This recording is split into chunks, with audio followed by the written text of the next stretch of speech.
Welcome everybody to this Mishcon Academy session, part of a series of online events, videos and podcasts looking at the biggest issues faced by businesses and individuals today.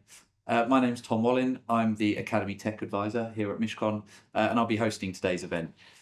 With that, I'm delighted to welcome Laurie Segall to Mishcon to talk about her book, Special Characters, My Adventures with Tech's Titans and Misfits.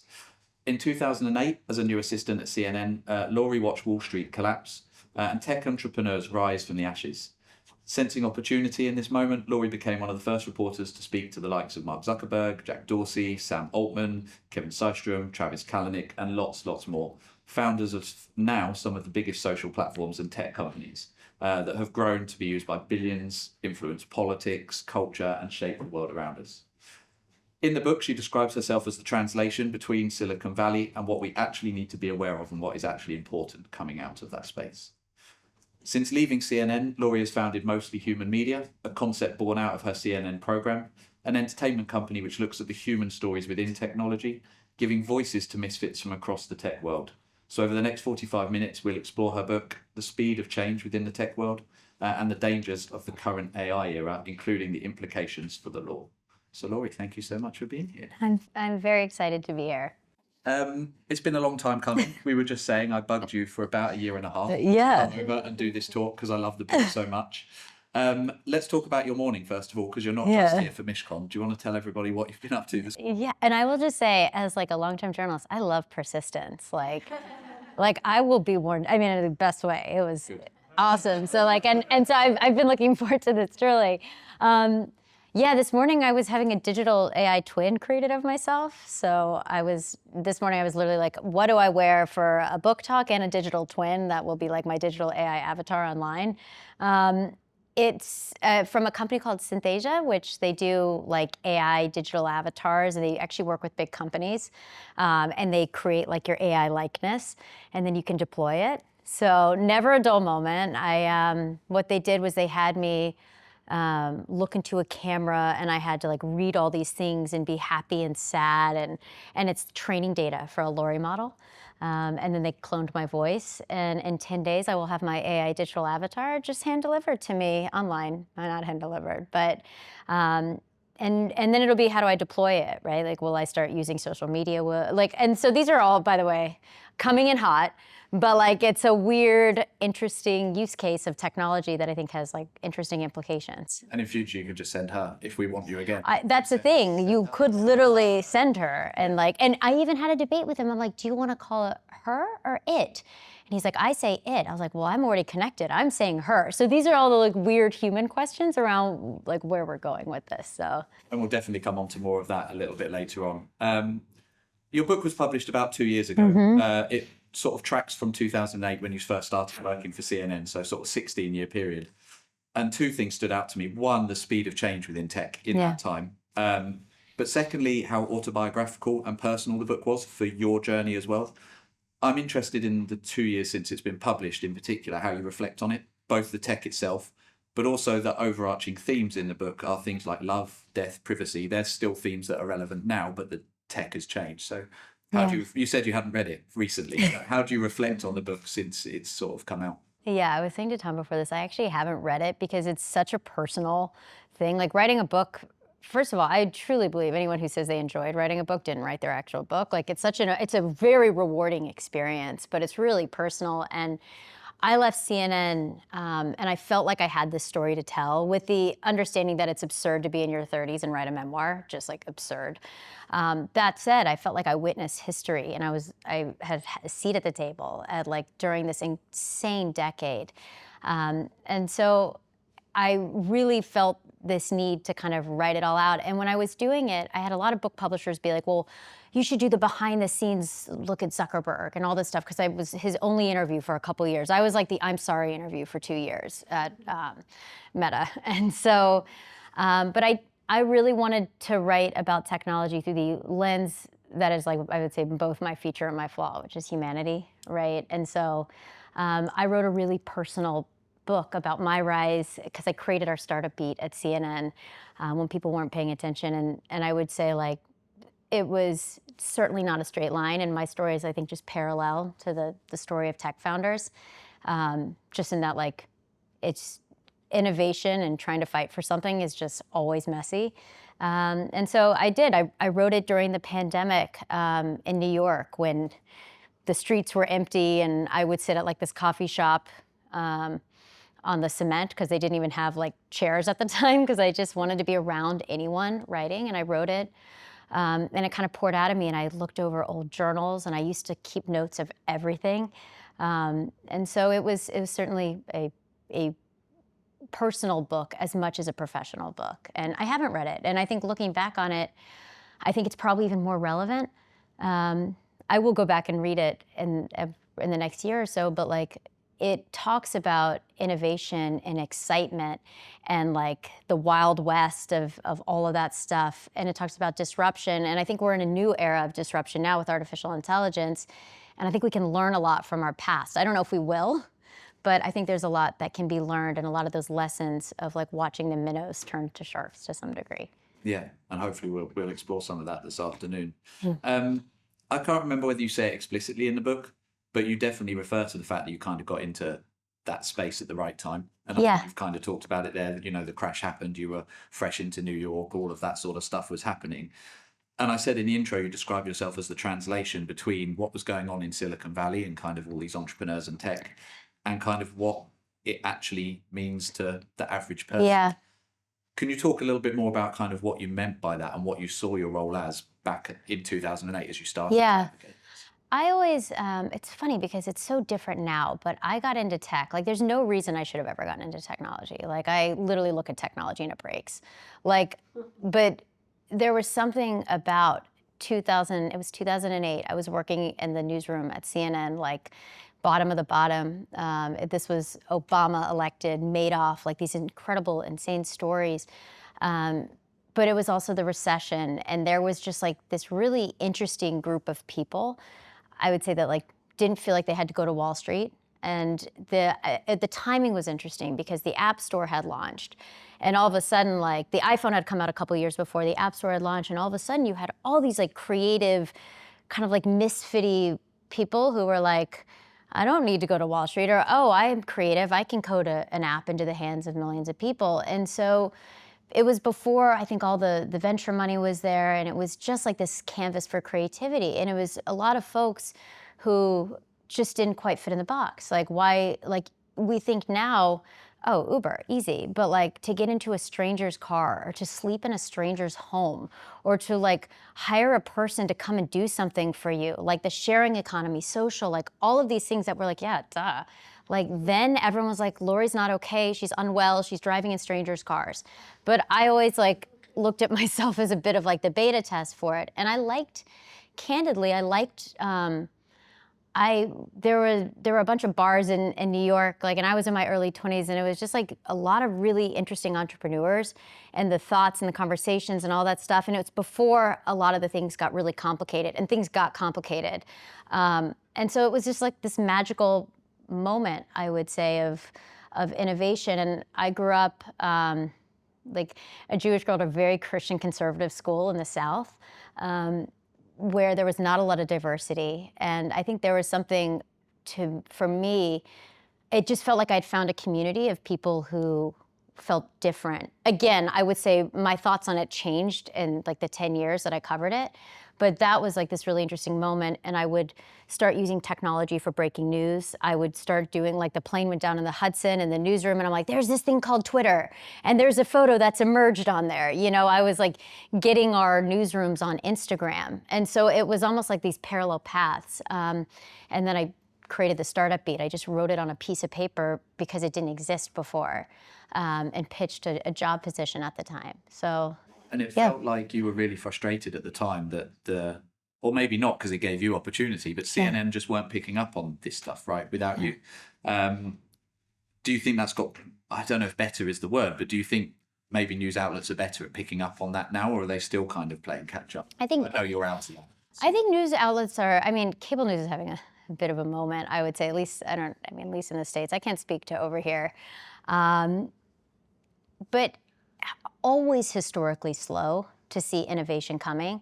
I still think people who, and maybe it is different here, but I still think like people fighting for morning show time and this and that. I'm like, don't you understand? Like, people are, for better and for worse, getting their news on TikTok.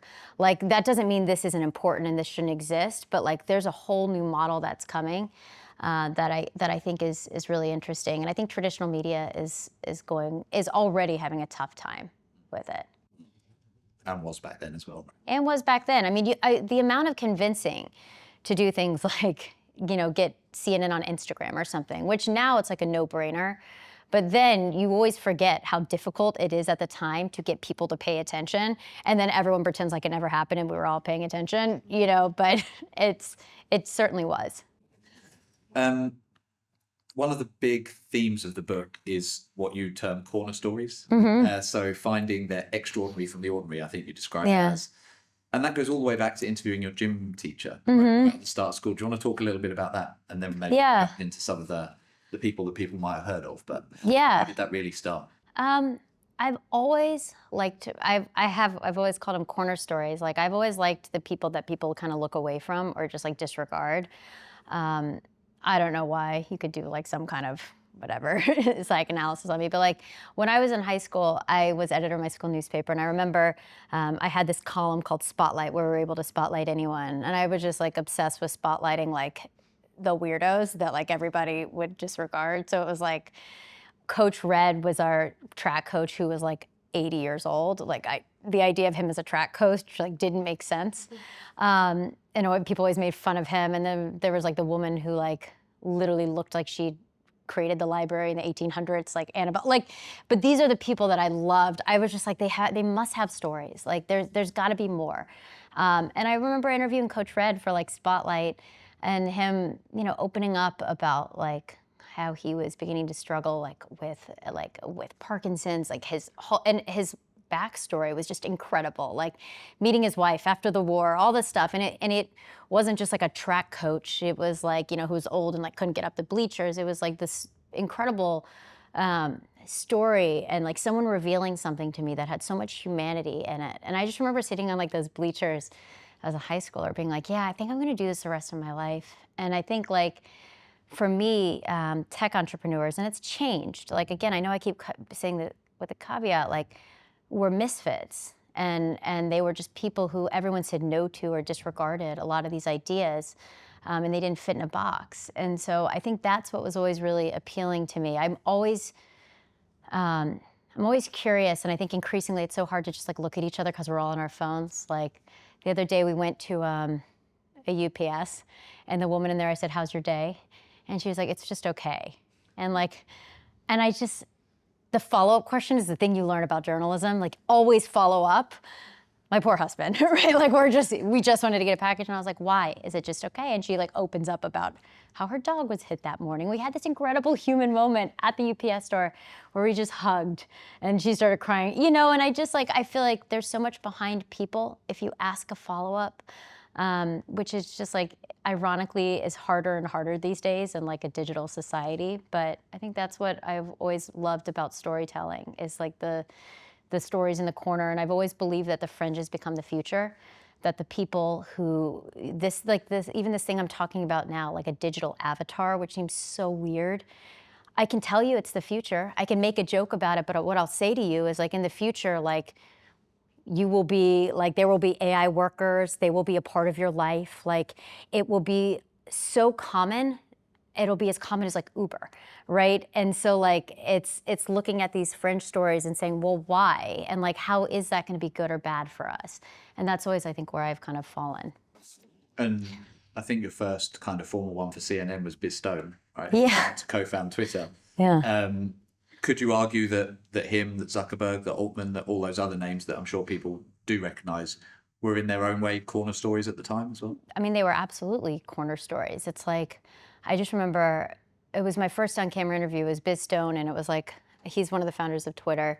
And it was just like, I lived in the East Village at the time, and I somehow convinced one person in a corner office to let me be on camera and do it, which is like a miracle. And I brought a friend of mine who just she just shot things. Like, you know, it all seems like in the rearview mirror, like it made full sense, because this was like the beginning of the startup beat at CNN. But actually it was like us convincing someone to let us go do something, and then me talking to Biz, who answered his own calls. It's when Biz and Jack Dorsey and everyone just answered their own phone calls. Like, they didn't have PR people, and said, meet us on a red bench in the East Village. And on the red bench, like, asked questions that now seem so tiny, like, why the name Twitter? Or like, you know, what are people gonna do with this thing, you know? And like, but those people, like, were all like corner stories. Like Sam Altman, I interviewed him. It was probably his first on-camera interview, when he had a company called Looped, which was like a mobile check-in app that not a lot of people used, candidly.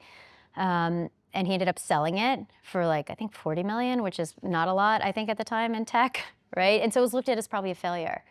And so it's interesting to look at these stories of the stories behind the people that now we look at Sam as like this like god of AI, right? For better and for worse. And like, what we don't realize is also like he was someone who kept iterating and iterating and failing and I think that's an important part of his story too. So yeah. Outside of the entrepreneurs, there's some really like crazy stories as well. So like, you managed to get something out of the Boston bombing story through tech. Yeah. Same with a hostage situation. I'm giving very little detail because obviously people will read it in the book. There's a story about a woman who's in love with a robot, which is going like a way back from where we are now, where you do see that sort of stuff in films. Yeah. Again, I'm conscious that people will want to read the book, but is there anything in particular from those stories that particularly stands out that you might tell me? Like, it's funny, my producer, who's like, I say like the love story in the book is me and my producer Erica. She just was like, we were like partners in crime. They're like the exes come and go in the book, but like Erica was like my love story. And when she was leaving CNN, she wrote me this note. She was like, I'm just really excited that we're both alive and disease free after like the like journey we've had. And I think it's because like I didn't just cover tech, I utilized technology to cover stories. And so yeah, when the Boston bomber, when we finally had the name of the Boston bomber, this is a big breaking news story. Like, it was something so simple, by the way, as like, it was known amongst press that he had deleted his Instagram account, and like, we had the name of it, so we just like typed it in and looked at like Google's web cache, right? Like, and we were able to recreate the Instagram account of the Boston bomber and find his friends based off of that. And I'll never forget, because I remember Sam Altman, ironically, was coming in to CNN that day just to have like, we were gonna have lunch. And I like made him go on camera to talk about Google web cache and what that was. Just so like, you know, so we could explain how we recreated the digital persona of the Boston bomber. And then there was, I mean, yeah, like, God, there were so many stories. I mean, we did for Mostly Human, we did a look at like the future of love and robots and technology. And we interviewed a woman named Lily, who I think like, I guess my way of looking at it is like, I think a lot of people go in with a black and white approach to like, I mean, in all fairness, I was going to an engagement party of a woman and her robot in the south of France. So in all fairness, on paper, it sounds a little odd. But I always try to go in a really non-judgmental way and like ask the like, why, like, and what does this mean? And so like, we literally, I mean, we went in, we had like champagne and cheese, and there was Inmovator, her robot. And we ended up having this like really interesting conversation. I said to her, like, you know, many people would say you're crazy. And if I ever say many people would say in an interview, it means like, obviously I feel that way, but like you know, it's like, that's one of my tells. And she's like, well, I think people are crazy. Like, you know, people lie and they cheat and they hurt you. And like, we ended up having this like conversation about vulnerability in relationships with Inmovator right there, you know? And so like, I think, and this was such an extreme example, but then you think about the relationships we've already developed with our phones. Like the idea that we are living in such a digital world where so many of our relationships like, and so I think like always treating these stories with nuance, never black and white, like is really important. And yeah, we've been in some, I would just say we've been at like hacker parties. Like the book is like, talks about the weird hacker parties where everyone has code names and they're like thwarting threats from Russia and China. But really it's like a guy just like getting drunk and like doing a belly flop into a pool in Vegas. Like I would just say the difference between like these intellectual conversations and some of the people you meet, it's just like, it's fascinating. So. We don't aim for belly flopping into pools at Mishcon, but we Wow. have a term that we use called shapers, where we want people who have hobbies and interests and passions kind of outside of the law, and that they really want to drive the world around them by using that. So I think there's a lot of overlap there. Yeah. Were there similarities in a lot of the people that you met, the misfits as you call them? Were there traits that you noticed that kind of made you think, yeah, these people are going to be successful? It's funny because it is so clear to me the people who succeed. Like having interviewed some of the most successful people and like in the world, it is never about just being the smartest in the room. Never. It is literally, I mean, it's hands down, it's about resilience. Like it's almost just like the amount of no's, and I think we don't do a good enough job of explaining success, like failure, and we don't have to view it as failure, but like rejection is like the number one ingredient to doing something interesting. And so like I think that would be like, it's like people who get rejected, get no's, get people telling them they're crazy, like over and over again, and that breaks most of us. Truly, that will break a lot of folks. And I think the people I've known who have succeeded have this like switch where like they are able to just keep going, even though it's like having rocks thrown at you the whole time. Like think about Sam back in the day, like most people, like a lot of people would have stopped after that. Like it was widely viewed as a failure. Like Instagram was a check-in app called Bourbon, and they had like a month of funding in the bank before like they just started noticing that people were like posting photos. And so they pivoted the whole business after getting so many no's, right? So it's like, I just don't believe, I believe that the people who succeed are people with a point of view and people who have conviction, but also most importantly, people who are resilient. Um, the book spans, as we've spoken about, kind of eras of tech, Mm-hmm. squashed into kind of 14 years. And I've kind of broken them down into that initial birth of the startup apps that we've kind of spoken about that are now global essentials. Then there's the second wave where they maybe get sold for the first time. They start to get the media scrutiny. There's the Uber interview where they get angry about kind of assaults on women and they're having to deal with the press. You've mentioned AI briefly earlier. Is that how you would describe the current era of tech? And perhaps the influence of the sort of established social media platforms. Where do you think they are now? Yeah, I mean, definitely. I think AI is the most interesting thing. I mean, by the way, AI has always been around, like, but now with advances in AI and all the money pouring in, and I think that's like officially going to be this next wave. And I think it'll create all these different tech companies and platforms and all sorts of stuff. Like, it'll fundamentally change everything.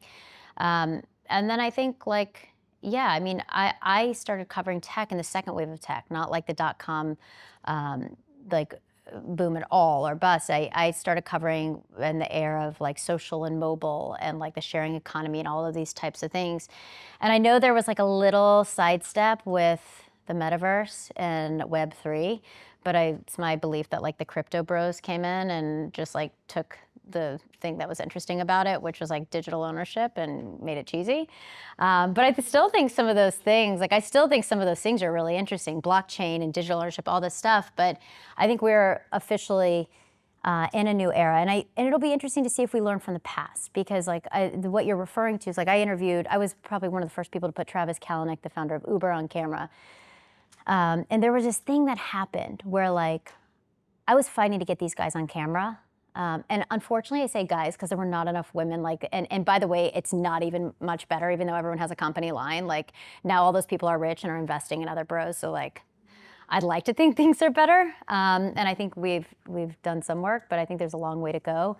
But I remember when I interviewed Travis, like I'd interviewed him throughout the years, and all of a sudden he came in. This is a company that's now worth more than like many of the largest, most valuable companies. And it was also the month that like 2 women had been assaulted in Uber. So clearly they'd grown too quickly without like a lot of the safety features baked in.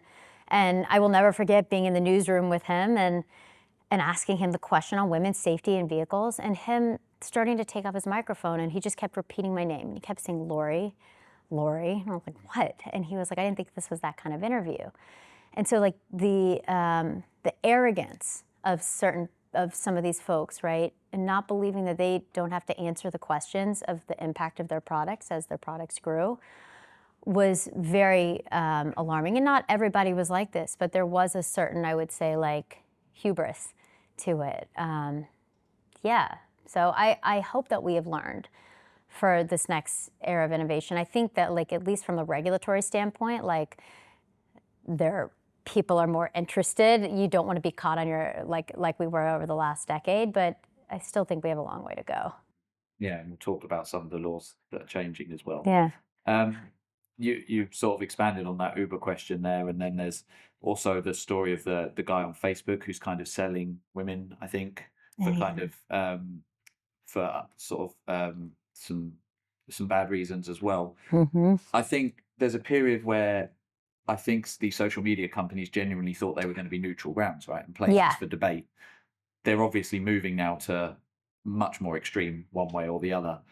Yeah. Is it too simple to say they're a reflection of society, or that they are encouraging that divisiveness, or is there something more nuanced there? Going back to you trying to find the kind of human connection in between this. I think it's too simple to say that they just reflect human society, because I think they actually optimize for some of the worst of society. I mean, and by the way, this is coming from someone who, like, I was one of the first people on Twitter, Instagram, like, the idea of the democratization of communication is just incredible. Like, I can start with that.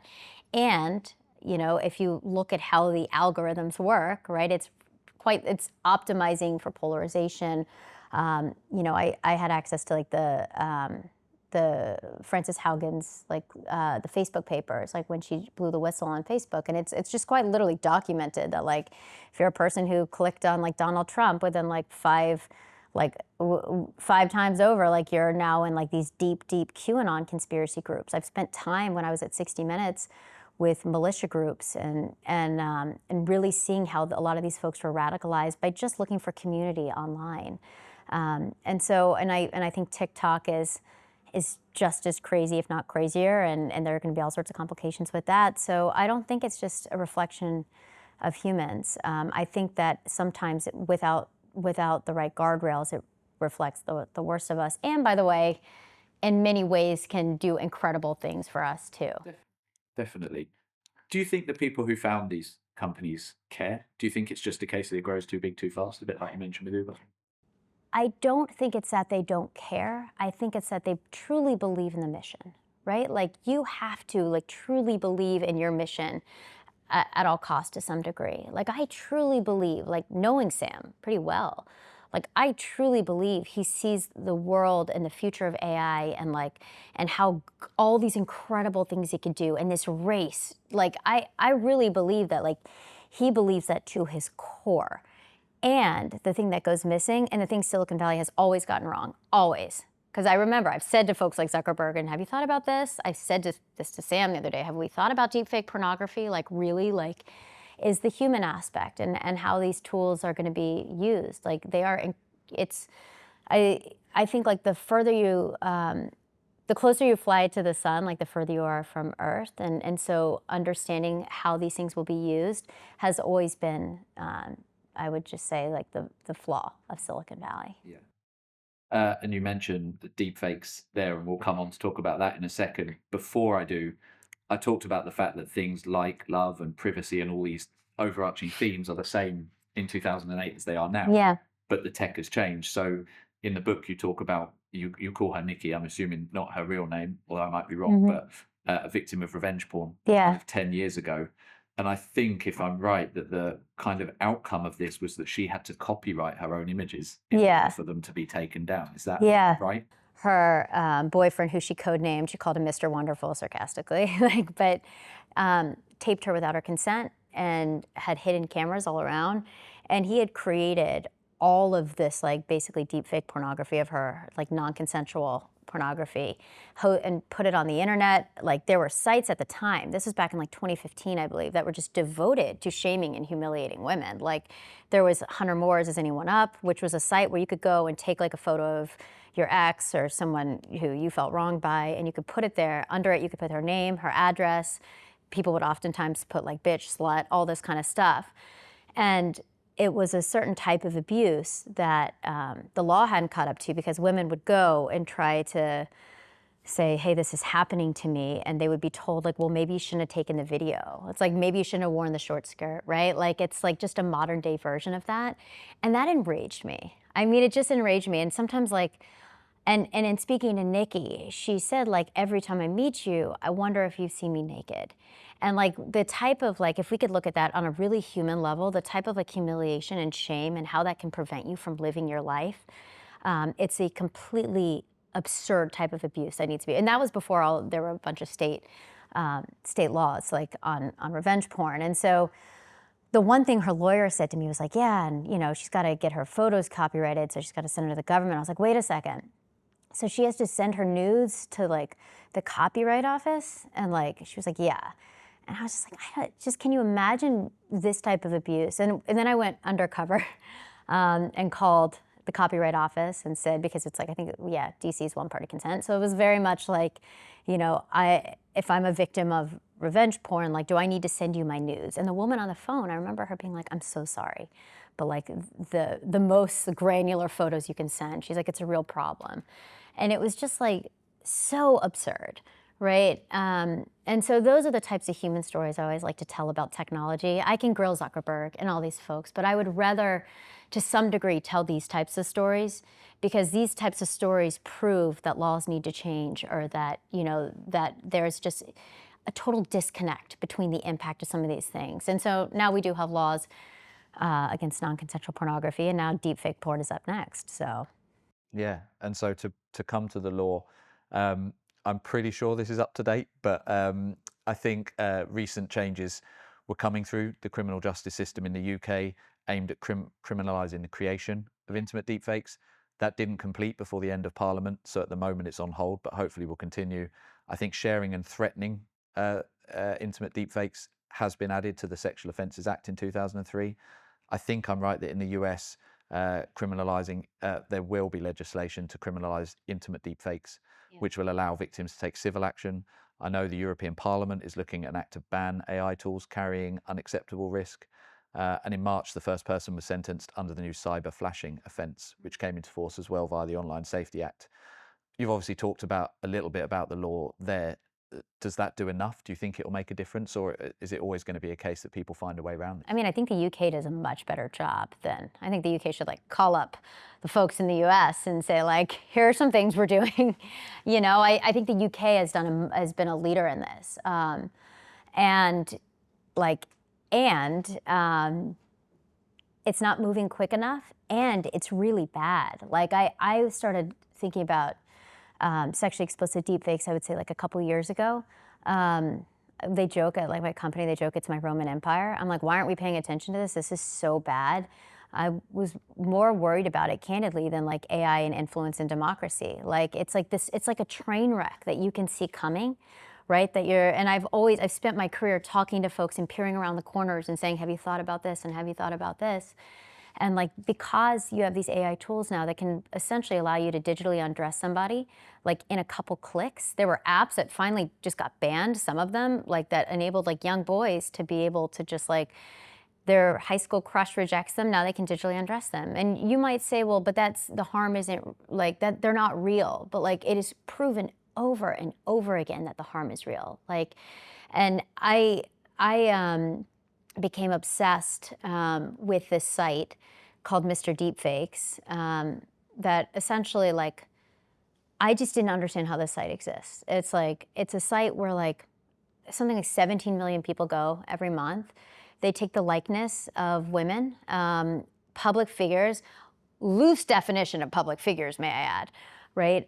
They take the likeness of women in the public eye, and they basically create deepfake pornography out of them. So like, there are pages and pages, and it is the most like degrading content you could see. It's like Kamala Harris, like gangbang. I mean, I'm saying these things just to say like, this exists out there. And by the way, like, not impossible to get. Like the first hit at the time, like when you look up like sexually explicit deepfakes or like deepfake porn, it's just like, and the idea that this has been out there for 5 years, and that there are people advertising on these videos where it's like, you're basically in this dystopian nightmare, you're waking up and you're in basically a deepfake porn that you didn't consent to.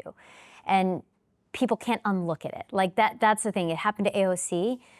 She talks about how she saw this image on X. She doesn't even know that there's like dozens of pages of videos devoted where they swap code for her face, right? Like imagine it's like they train models on your image. And not only is this a place where you can go look and be creepy, this is a place where young men are learning how to do this. They exchange technology, they exchange like code. They do like your wish is AI's command. People get paid, people are making money, people are having like profiting off of women's likeness. And what's the recourse? The guy's anonymous behind it. Until recently we found him, but like we'll probably need a lot of legal help in this one, so I might like pull some folks aside. But like, it just, for me, I always operate from like a humanity first standpoint of like, why does this exist? This should not exist. And so like, how do we back into like the laws? And although I know there's like a lot of nuanced laws about these types of things, but like, it's just insane to me. Like it is absolutely insane to me. And so it's like the thing that if I could just take away from this site is like, we're not just creating new victims because people start going and doing this in their high schools, right? And then you see on the forums, right, where people are like, oh, I'm gonna do this to my colleague on Zoom. Like you begin to see how this thing becomes this much larger thing that Mr. Deepfakes has become as creating an army of Mr. Deepfakes, right? That know how to perpetuate this type of abuse. So not only are you creating new victims, like you're creating a new generation of abusers, young men. And like, how do we wanna, like, and it is proven over and over again, and sorry, I'll stop with my TED Talk, but like it is proven over and over again that like the things that we do online have an impact offline and can lead to behavior offline. And so like, how do we just explain this to lawmakers in a way that's like very clear and like, you know, and so many times when I tell people about this, they're like, is what he's doing legal? And my answer is always like, it's complicated in some places and other places, no. And like, you know, so anyway, that is the thing I worry. That's the thing that keeps me up at night right now. So. And just because it's not, or just because it's legal doesn't mean it's right, right? And it's like, and it shouldn't be. I part of leaving CNN and 60 Minutes was I felt like I had earned my right to have an opinion. Like that shouldn't be, I just don't want to be neutral on that one. You know, like I just feel like I want to knock on the doors I have in Silicon Valley, and I want to knock on these, and I want to take this thing that I do, which is create like a very okay wrapping for people to digest this, because you don't want to be the person at the dinner table talking about deepfake porn too much, like loses you friends. But like, I think like that's really important. So that's like my Roman M. That's what my current obsession is. There have been different ones, but like that's of late. And I've been following your journey on Instagram to track him down, and you were saying you did track him down the other day. How much can you tell us about kind of what happened when you confronted him? I feel like I can like speak in code.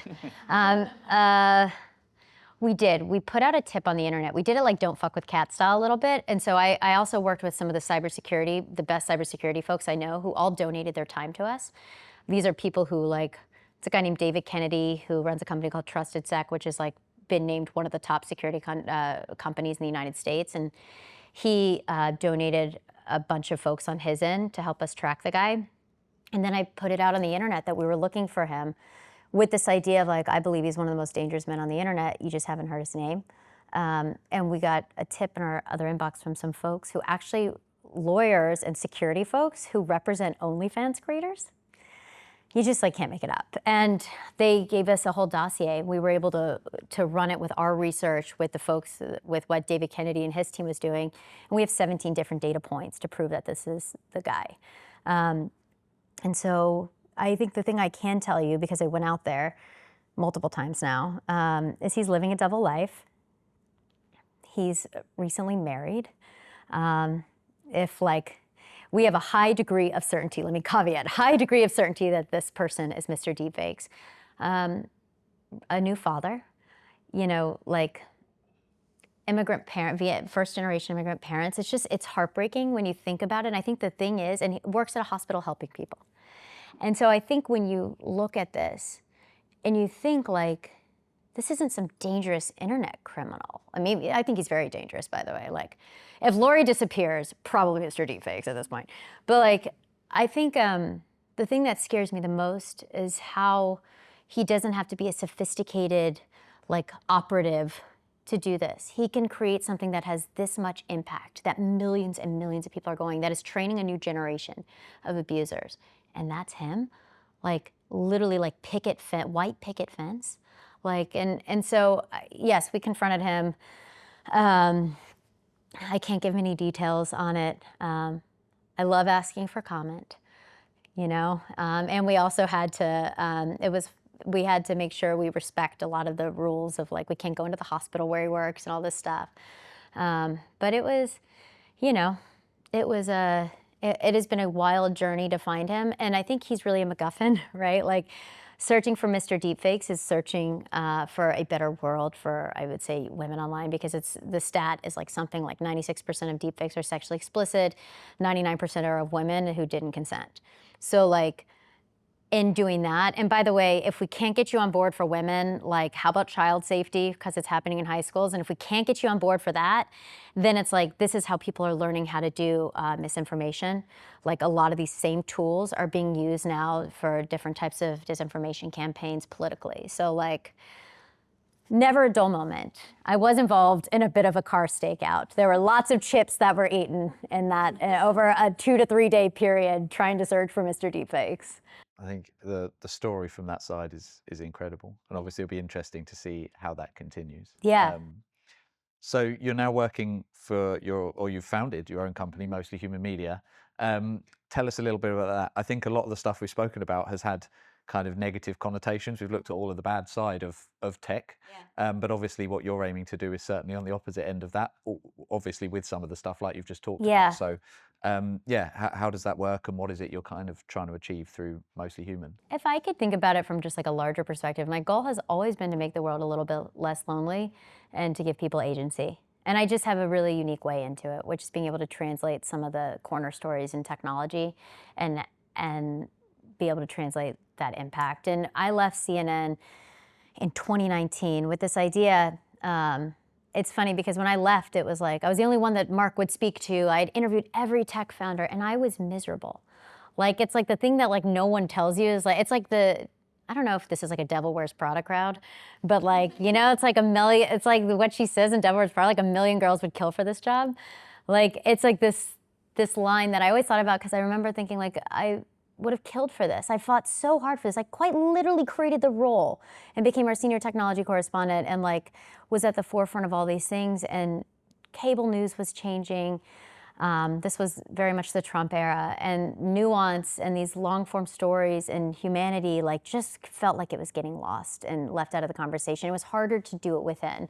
And by the way, the tech founders that I knew changed. I mean, it was very much like, you know, people were so much more polished and less misfitty. And like, I just felt, I just had this extraordinary desire that was hard for me to actually put into words to leave and start my own thing. And I think you sit across from folks for so long who are just like crazy and believe they can do it. And all of a sudden you get a really dangerous feeling, which is that you can do it too,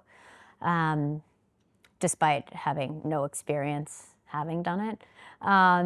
And so I left CNN to create Mostly Human, and it's been like one of the most rewarding things that I've done. And we're an entertainment company. I like to say we like hide the medicine in the candy. Like, instead of talking about deepfake porn, I talk about a true crime show to find the most dangerous man on the internet. You know, like it's doing the thing that I love to do, and it not being in a box. Like, I quite literally was bursting out of the box at CNN and wanted to go.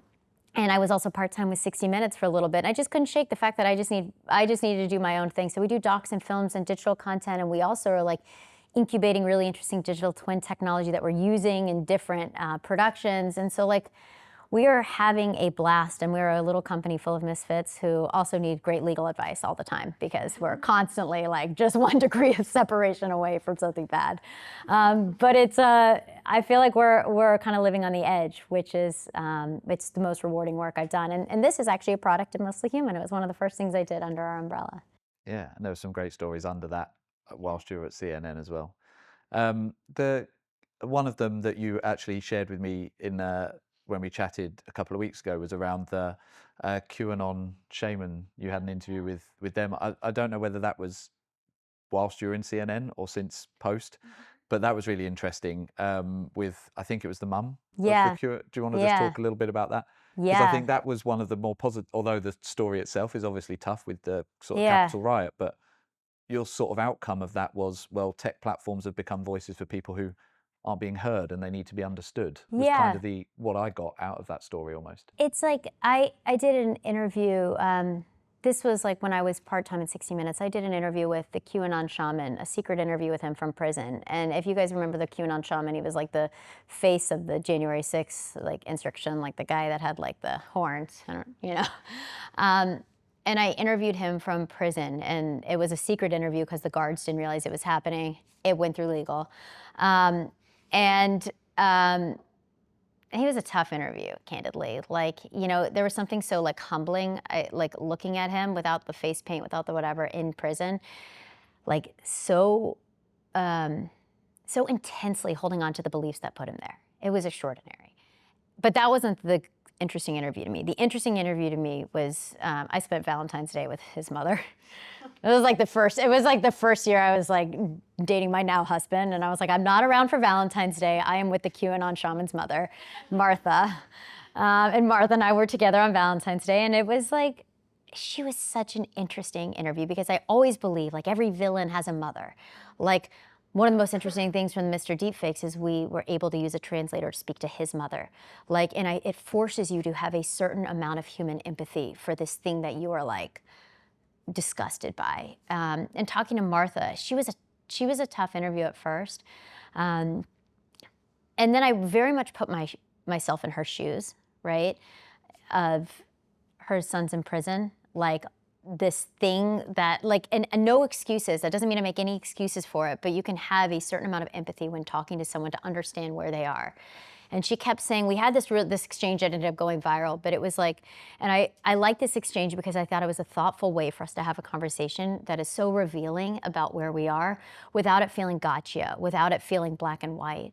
And she kept saying like, you know, my husband or my son wasn't armed, he walked through open doors, and I kept saying like, did the doors look like they were peacefully open? She's like, no, what do you mean peacefully? And I said like, I hear what you're saying. And what you're saying is your son was a part of the day, but not the bad part, like not the violent part. And she's like, that's exactly it. And I was like, but isn't all of it violent? Like an attack on democracy. And she looked at me and she said, well, it was stolen. Like the election was stolen. And it was just like, it took us a while to get there because she wasn't going to say that, but how just deeply rooted conspiracy.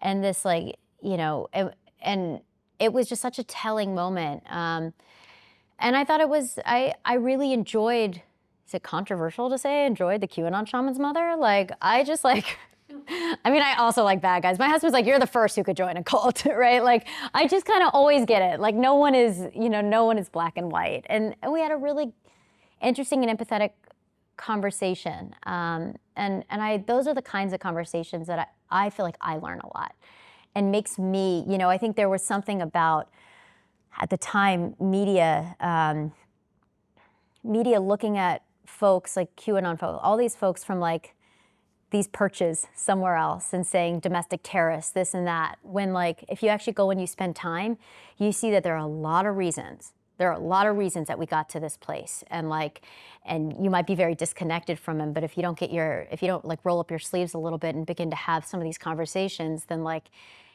you can't change it, right? And so I think that's the part that, that's why I enjoyed my Valentine's Day with Martha.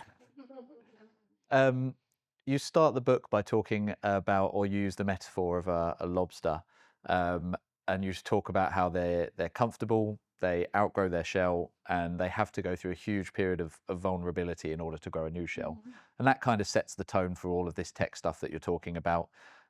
You talk in the middle of the book about Webster City, which is where a very factory-driven city, factory closes due to tech advancements, right? And the entire city loses their work, and then they start to create new shops. And actually, because of new payment methods that have come in by some of these tech entrepreneurs, they're actually able to sort of develop. So the whole metaphor is around kind of discomfort and change, but what's possible. I think we've spoken a few times about kind of the era we're in now and how quickly things are changing. With your experience in this area, and I appreciate this is a prediction which people probably hate doing, what do you think the future of tech looks like I guess in terms of the positive side, so the potential and the excitement around the tech over the next sort of 5 years? I I know I might sound like a pessimist, but I'm not. Like, I think that like every I think it's my questions that. no, I look like I always kind of like go a little Black Mirror and dystopian, only because I feel like we can have agency and change it, right? Like, because there's going to be so much good. I mean, look at like what's going to happen, like in the medical industry. Like, there's just so many ways I think AI is going to be able to democratize access to certain types of education. It's going to, I think, be incredible for the medical field and lead to all sorts of breakthroughs. I think like there's going to be a really messy period, and we're in that period right now, where like things like likeness and, you know, like, and job loss, like there's just going to be that messy period. But the good news is we've been here before. Like, we've been here before. This is why, like, I go back to the book, like we were there, like we were back here like 15 years ago, you know? And so like I do hope that when the dust settles, we end up in a better place where there's personalized education. Like, personalization will be the name of the game, and hopefully it will be personalization not in a way of like the filter bubbles just pushed us all into our corners, but like I think it will have richer like education experiences. I think like, I mean, I joke about my digital twin. Like, I run a small business right now, right? I don't have time to do a lot of stuff. If there's a way to have like the AI Laurie do interesting things and test it out, and we believe in building out loud and having some of these conversations out loud while we're doing it, I think that's going to be really interesting. I'm talking to folks who have companies that are, you know, it's going to replace some of the, some workers, but at the same time, they're creating like AI for a big business that will like be like an AI agent on the call that if you have a question, you can ask, and this and that. And like, of course, there's going to be disinformation, and there's going to be some really scary things, and like the sexually explicit like videos being my Roman Empire. The reason it's my Roman Empire is because I think we can turn it around. And so I really do feel optimistic, but it's going to be painful. And I think that's when we go back to this like lobster metaphor.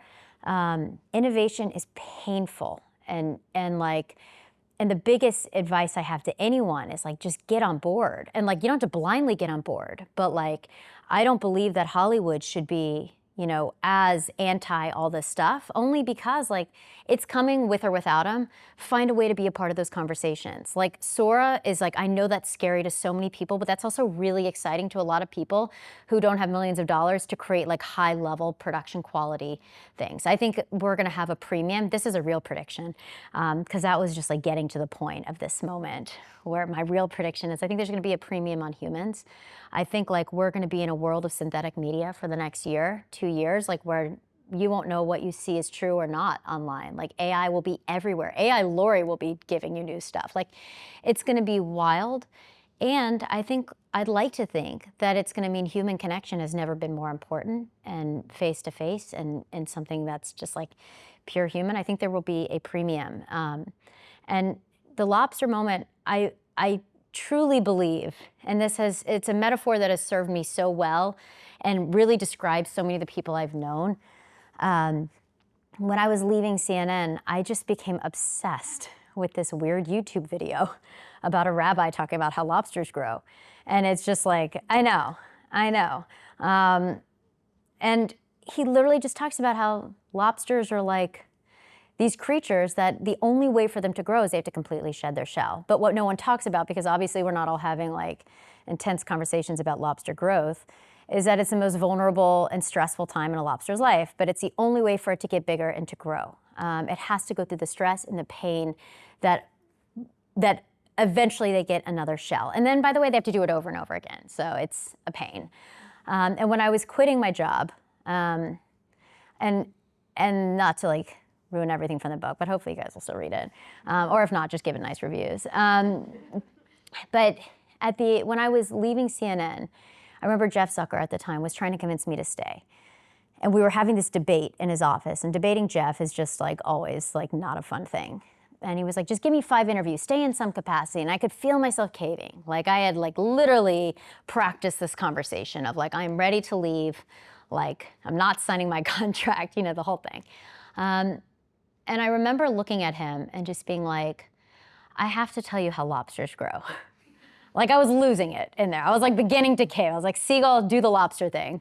And so I sat on his couch and I told him about how lobsters grow. And I said, like, with the understanding that I had to completely shed this thing to grow into something completely new.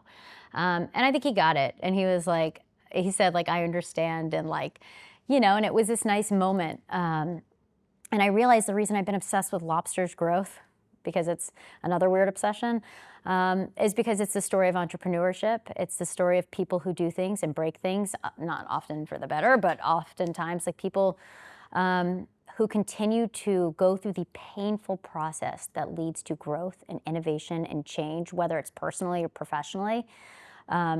Those are people I admire, and I think we shouldn't just have like a very linear look at success. So I feel like I'm still growing into a new shell, and I will always, I think like by the time I grow into that one, there'll be a new one for me to grow into. So Thank you. yeah. So we've had one question online, which is, do you think the issues or dangers with new, potentially amazing tech come from people not catching up emotionally with the tech? So do you think there's almost a human issue? And that I think there's always, I think it's like people always, I'm always surprised at how people are surprised. Like truly, like I'm always surprised when it's like, oh, we never thought that like people would create these like misinformation campaigns. Oh, we never thought people would like create like sexually explicit deepfake porn. I'm like, really? Have you met the internet? You train these models on the internet. Like literally, like, do you see like Gemini stuff where they launched their new AI search tool that like is pulling from Reddit and telling folks who are Googling I'm depressed, like to go jump off the bridge? Like, it's like, it doesn't, like, people are always going to be human online, right? And like we sometimes lose our humanity, but like I think it's like, I guess the question is, can you? I'll put a pin in it. Yeah. Like I think that like people will always behave poorly online. Also, you have to think about what it means to fundamentally be human, right? We all want to fit. We all want to feel less alone. Like we all want like all these things. We're in a loneliness epidemic. So do I think it's like surprising that people are trying to create AI girlfriends? That like one of the biggest use cases of GPTs before they like wanted to ban it, like they made it so you couldn't have an AI create a GPT, which is like OpenAI's like custom AI that you can make and train to be whatever you want it to be. They specifically had to say like, well, but this can't be a relationship, like whatever, because people want to go do that because people are lonely. And I think that goes back to the Lily thing with the woman in love with the robot. Like we can laugh at it, but what it says about us like fundamentally is that like all of these things that make us human, we will optimize for online, and we will look, like we don't like to spend time alone. So what do? We scroll. Like we don't like, it's just like tech will always be the answer. My hope is that tech is designed in a responsible way so it doesn't answer us so quickly that we lose more of our humanity. Just a very quick one. How do you see the world of journalism in a situation where most people get their news just from headlines? I mean, it's a good question. I think journalism is like fundamentally, I think we're in a lobster moment, candidly. Like people aren't watching the news how they used to. People don't really want to read very long form nuance pieces. And by the way, they haven't been trained to, if we look at the last like 10 years. Like I'm not even angry that people don't want to do it. I don't do it as much, So I think there are going to be some changes. I really believe in the creator economy, and a lot of these folks who are going to these platforms, it is a great thing. It is a terrifying thing. It's like anyone has access to be their own creator, tell the news, do this and that. It doesn't go through the same standards. And so I think it's going to be messy. But I think in the future, you're going to have smaller outlets, bigger creators that are the folks who people just trust and they want to go to and get some of their news and headlines. I mean, I think AI will be incorporated in some interesting ways, like even to write wires and that kind of thing, because like you don't really need a human to do that. You need a human to check it. I'm excited to have AI Laurie read headlines because I don't want to do it. I hated doing that at CNN. Like I don't want to do that now. But like AI Laurie could do that, So I think it's just going to be like a weird place. We'll probably net out somewhere interesting, but in chaos, there's like a lot of opportunity. So, I know we're at time. Laurie's happy to stay, sign books if you want to stick around, or if you've got any other questions. But other than that, thank you so much for coming in, Laurie. Thank you for the great questions. Thank you.